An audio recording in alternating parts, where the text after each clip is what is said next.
ఏశావు ఆశీర్వాదముల కొరకు ఏడ్చాడే, ఆసక్తితో శ్రద్ధతో ఏశావు ఏడ్చాడు, ఎలుగెత్తి కేకలు వేశాడు. కానీ ఆయన జీవితంలో ఆశీర్వాదం లేదు. నీకు ఏ విషయంలో ఆసక్తి ఉండాలంటే, శ్రద్ధ ఉండాలంటే, ప్రభా నీ ఆత్మను నేను దుఃఖపరిచాను నాయనా, నీ ఆత్మను నేను ప్రభా బాధ పెట్టాను ప్రభా, నీ మాటకు అవిధేయత చూపాను ప్రభా, నా జీవితంలో నీకు అసహ్యమైనటువంటి దాన్ని పెట్టుకున్నాను ప్రభా, నన్ను క్షమించు నాయనా, నన్ను నీ బిడ్డగా చేసుకో అన్నటువంటి ఆసక్తి నీలో రావాలి. హల్లెలూయా. ఈ రాత్రి దేవుడు నీకు ఇంకా అవకాశం ఇస్తూనే ఉన్నాడు.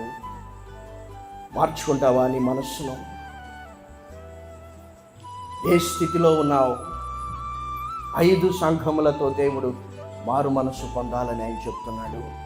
నువ్వనుకుంటున్నావేమో, ఫలాని చర్చిలో నేను సభ్యుణ్ణి, ఫలాని చర్చిలో నేను సెక్రటరీ, నేను ట్రెజరర్, నేను ఎల్డర్, ఫలాని చర్చ్ మా తాత స్థాపించాడు, ఫలాని చర్చ్ మా మామ, మా అత్త, మా పెదనాయన స్థాపించారు, వారు పాస్టర్లని భ్రమపడుతున్నావేమో.